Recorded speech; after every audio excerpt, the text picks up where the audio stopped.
আমি এবং আমার ছেলে একদিন একসাথে ঘুমাচ্ছিলাম। আমার স্বামী বিদেশ থাকে। আমার শরীরটা খুব খারাপ হওয়ায় আমি আমার ছেলেকে আমার সাথে ঘুমানোর কথা বলি। কিন্তু হঠাৎ একদিন রাতে যখন আমি ছেলের সাথে ঘুমালাম, তখন আমি অর্ধেক ঘুমের মধ্যে আছি এমন অনুভব করলাম।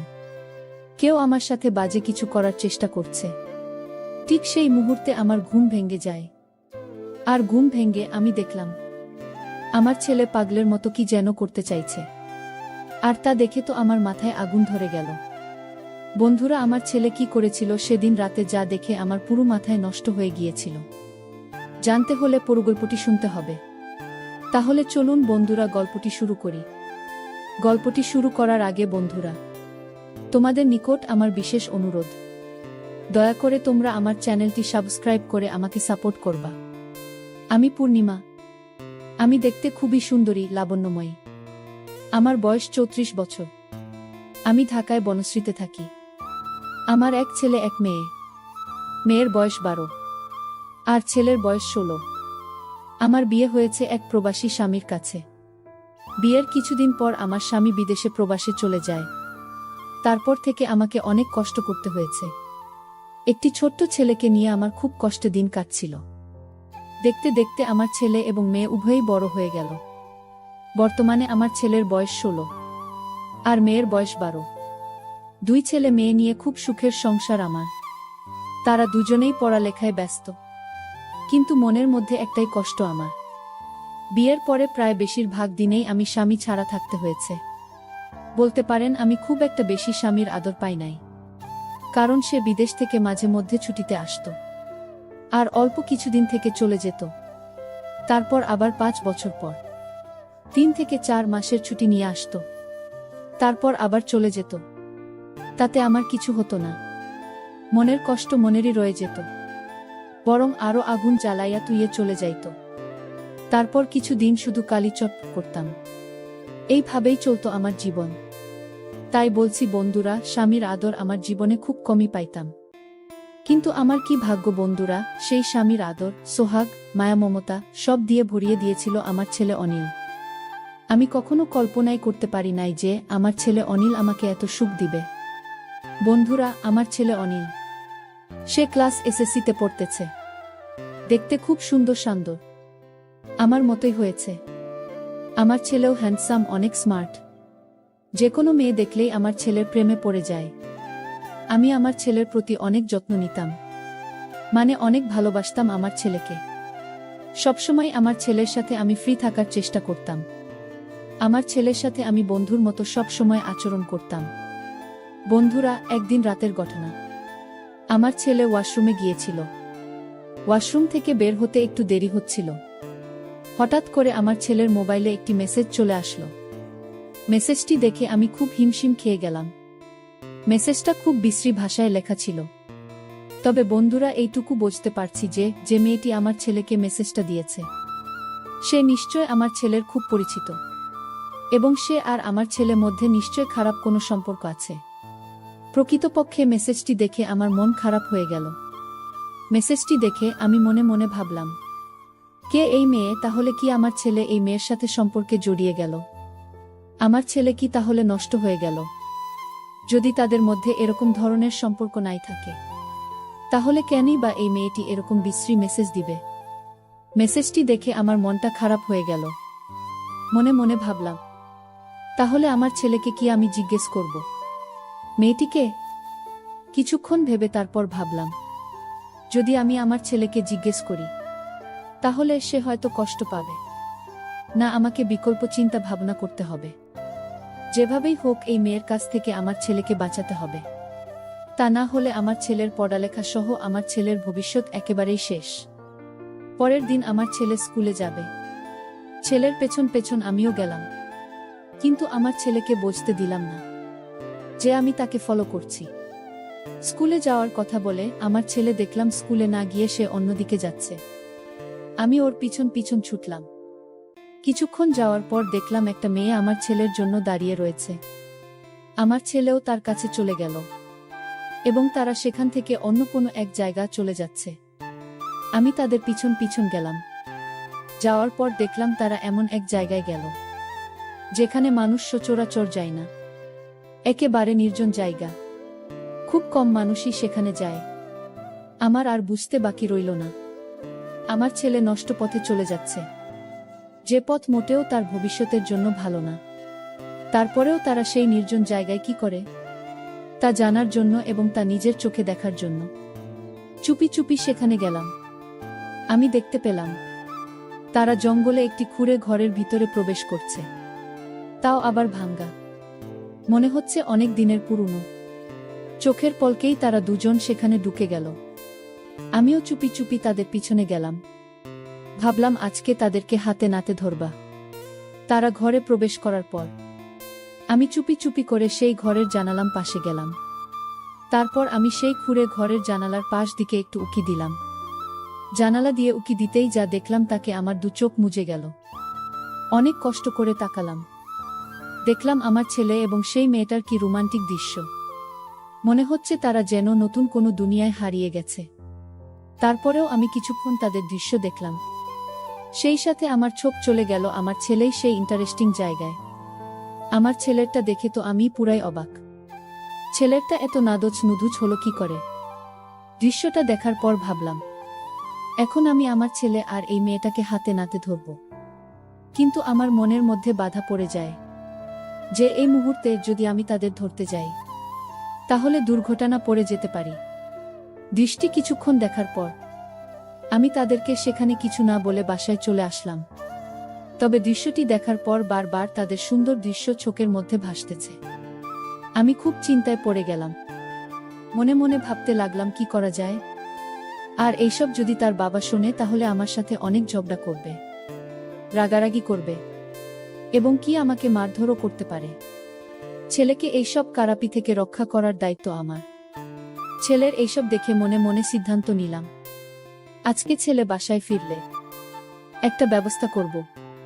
মনে মনে এও ভাবতে লাগলাম কি ব্যবস্থা করব, কি করা যায়। এসব বিষয় তো আবার কারো কাছে শেয়ার করা যায় না। অনেকক্ষণ ভাবতে ভাবতে মাথায় একটা আইডিয়া এলো, আর এই আইডিয়াটাকেই কাজে লাগানোর চেষ্টা করলাম। প্রায় সন্ধ্যা বেলা আমার ছেলে স্কুল থেকে বাড়ি ফিরল। আমি বললাম, বাবা অনিল, তোমার স্কুল থেকে আসতে এত দেরি হলো কেন?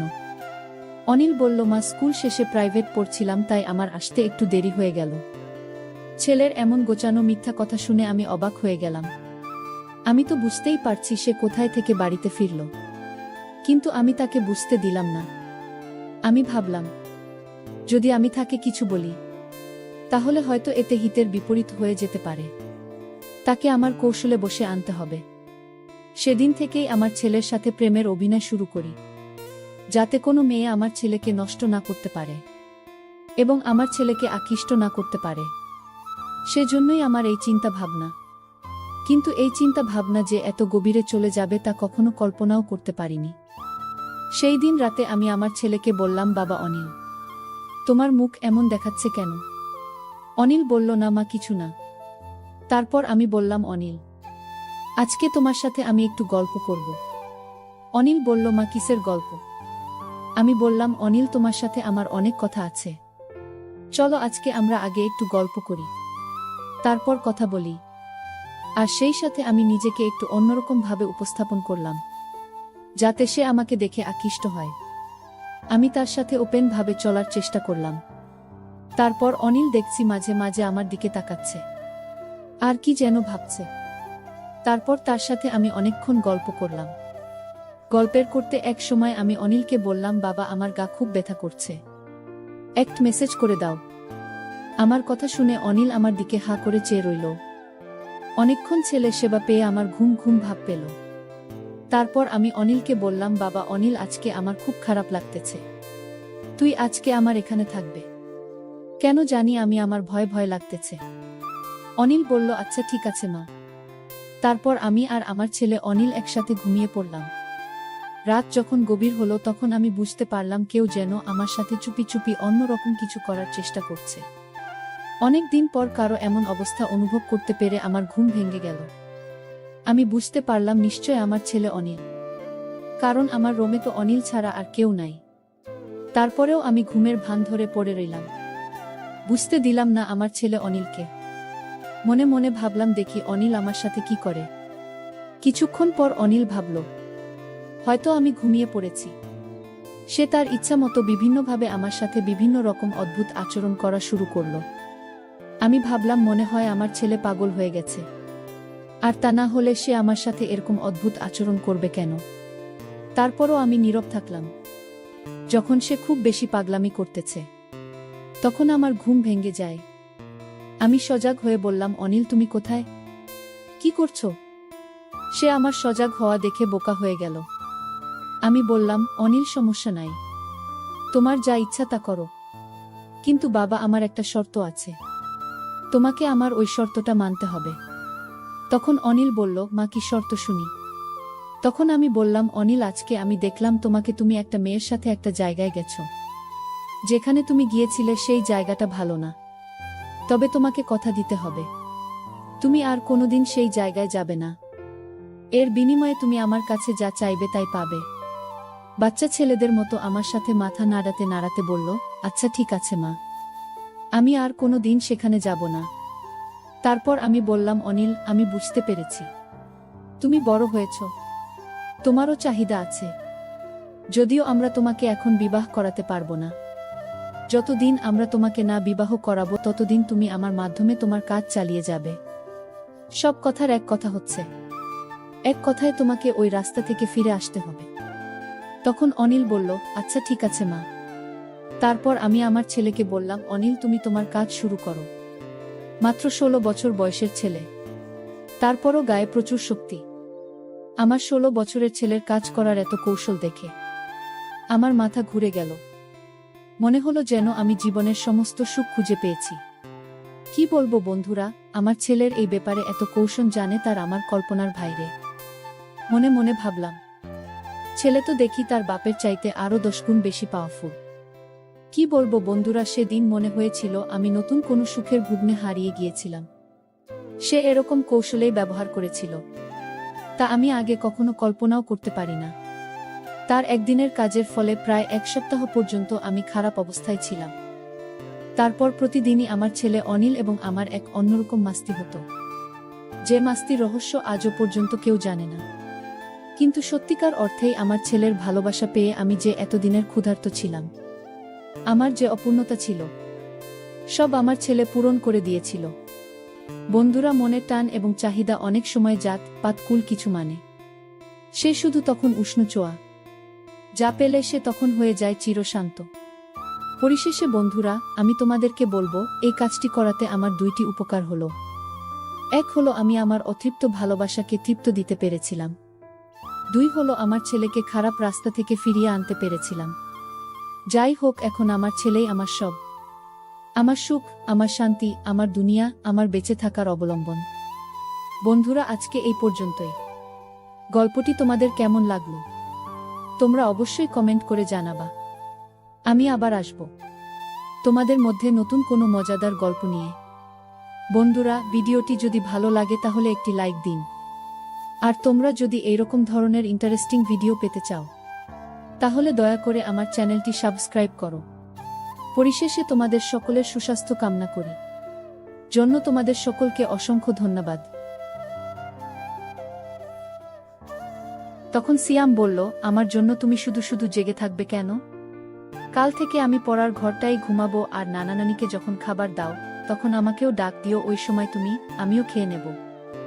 আমি বললাম, সন্ধ্যা রাতে খেয়ে নিলে রাত জেগে পড়তে পড়তে ক্ষুধা লাগবে যখন, তখন কি খাবে? আর তাছাড়া এত বড় ঘর থাকতে তুমি ওই ঘরে ঘুমাবে কেন?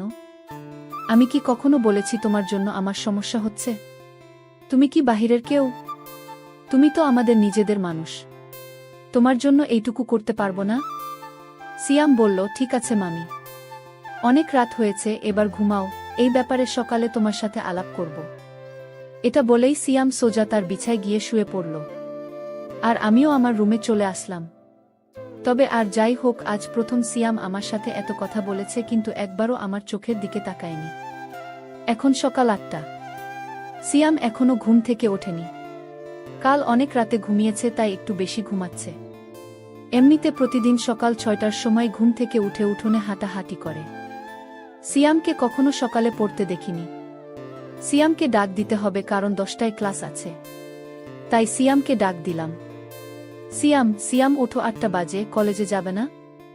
সিয়াম বলল, কয়টা বাজে? 8টা। 8টা বাজে বলতেই লাফিয়ে উঠল।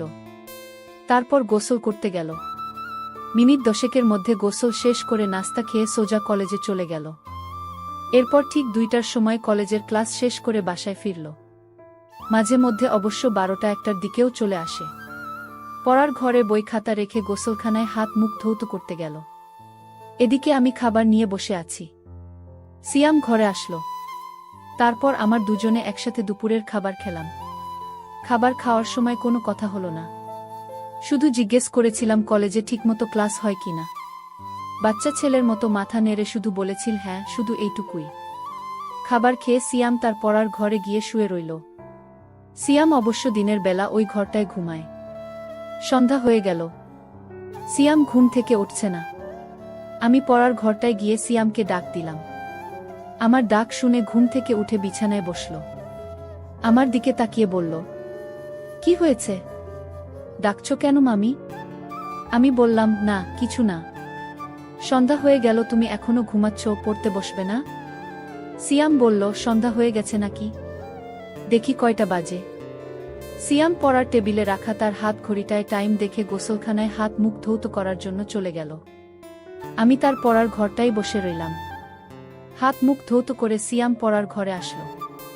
আমার দিকে তাকিয়ে বলল, তুমি এখনো এখানে কি করো? রান্নার কাজ শেষ? আমি বললাম, সেই কখন শেষ করেছি। কেন, ক্ষুধা লাগছে নাকি? সিয়াম বলল, আরে না, কি যে বলো, এই সন্ধ্যার সময় ক্ষুধা লাগে নাকি? তবে চা হলে ভালো হতো। আমি বললাম, চা পাতা মনে হয় ঘরে নেই। কাল থেকে তোমাকে চা করে দেব, ঠিক আছে? সিয়াম বলল, ঠিক আছে। এখন যাও, আমি পড়তে বসবো। আমি বললাম, আচ্ছা বাবা, তুমি মনোযোগ দিয়ে পড়ো, আমি গেলাম। আমি আমাদের বড় ঘরটায় চলে আসলাম। ঘণ্টা 2 পরে শ্বশুর শাশুড়িকে রাতের খাবার দিলাম। শ্বশুর শাশুড়ি খাচ্ছে। আমি পাশেই বসে আছি। হঠাৎ শ্বশুর বলল, বৌমা, সিয়াম ঠিকমতো পড়ালেখা করে তো? তুমি একটু খেয়াল রেখো। আমি বললাম, বাবা আপনি কোনো চিন্তা করবেন না, সিয়াম খুব ভালো ছেলে, তাকে পড়ার জন্য বলতে হয় না। সে নিজেই নিজের পড়া শেষ করে নেয়। শ্বশুর বলল, তা জানি, কিন্তু তারপরেও আমাদের দায়িত্ব আছে না? আমি বললাম, সিয়ামকে নিয়ে আপনাদের কোনো চিন্তা করতে হবে না, আমি সারাক্ষণই তার সাথে সাথে আছি। আর বাবা কাল সকালে সিয়ামের জন্য দোকান থেকে চা পাতা নিয়ে আসবেন। সিয়াম আজ সন্ধ্যার সময় চা চেয়েছিল, আমি বলছি কাল থেকে দেব। শাশুড়ি বলল, সিয়ামদের বাড়িতে সবাই চা খাওয়ার অভ্যাস। আমিও একবার তোমাকে বলবো বলবো বলেও ভুলে গেছি। তোমার শ্বশুরের আনার দরকার নেই। বাজার সদাই যা লাগে এখন থেকে সিয়ামকে দিয়ে নিয়ে আসবে। সিয়ামকে সকালে আমি বলে দেব। আর বৌমা, সকালে নাস্তা করার সময় আমাকে মনে করিয়ে দিও, আমি সিয়ামের সাথে কথা বলবো। আমি বললাম, ঠিক আছে মা। আমি তাদের খাওয়া শেষ হওয়া পর্যন্ত বসে রইলাম। খাওয়া শেষে বাসনপত্র গুছিয়ে আমার রুমে গিয়ে মোবাইলে বাড়িতে মায়ের সাথে কথা বললাম। কথা বলতে বলতে রাত প্রায় 10টা বেজে গেল। এবার দেখি সিয়াম কি করছে। আমি দরজা খুলে সিয়ামের পড়ার ঘরের কাছে গেলাম। ঘরের কাছে যেতেই সিয়ামের পড়ার শব্দ পাইলাম। পড়ার শব্দ পেয়ে আমি আর ঘরে ঢুকলাম না, কারণ সিয়াম রাগ করতে পারে। তাই বড় ঘরে চলে আসলাম। রাত প্রায় 11টার উপরে, কিন্তু সিয়াম এখনো ঘরে আসছে না। আমি একা একা জেগে আছি। পড়ার ঘরে যে যাব সেটারও সাহস পাচ্ছি না, কারণ আমি রাতের বেলা অন্ধকারে ভয় পাই। তাই বাহিরে না গিয়ে সামনের জানালা খুলে বসে রইলাম। অপেক্ষার পর অপেক্ষা, কিন্তু সিয়াম ঘরে আসছে না। পড়ার ঘরে না হয় ঘুমাবে, কিন্তু খেতে আসবে তো? আমার কিচ্ছু ভাল লাগছে না। কি করব ভেবে পাচ্ছি না। শ্বশুরকে ডাকবো নাকি ডাকবো না তাও বুঝতে পারছি না। এভাবে অপেক্ষা করতে করতে রাত প্রায় 12:30 বেজে গেল। এরপর আমি অপেক্ষা করতে করতে কখন যেন ঘুমিয়ে গেলাম। সকালে ঘুম থেকে উঠে শাশুড়িকে আমি জিজ্ঞেস করলাম, মা, সিয়াম ঘরে আসে নাই? শাশুড়ি বলল, না, কেন, কি হয়েছে বৌমা? আমি বললাম, না কিছু না মা, সিয়াম কাল রাতে বড় ঘরে আসে নাই, পড়ার ঘরেই ঘুমাইছে। আমি অনেক রাত পর্যন্ত অপেক্ষা করে কখন যে ঘুমিয়ে পড়েছি নিজেও জানি না। শাশুড়ি বলল, আমি এবং আমার ছেলে একদিন একসাথে ঘুমাচ্ছিলাম। আমার স্বামী বিদেশ থাকে। আমার শরীরটা খুব খারাপ হওয়ায় আমি আমার ছেলেকে আমার সাথে ঘুমানোর কথা বলি। কিন্তু হঠাৎ একদিন রাতে যখন আমি ছেলের সাথে ঘুমালাম, তখন আমি অর্ধেক ঘুমের মধ্যে আছি এমন অনুভব করলাম। কেউ আমার সাথে বাজে কিছু করার চেষ্টা করছে। ঠিক সেই মুহূর্তে আমার ঘুম ভেঙে যায়। আর ঘুম ভেঙে আমি দেখলাম আমার ছেলে পাগলের মতো কি যেন করতে চাইছে। আর তা দেখে তো আমার মাথায় আগুন ধরে গেল। বন্ধুরা, আমার ছেলে কি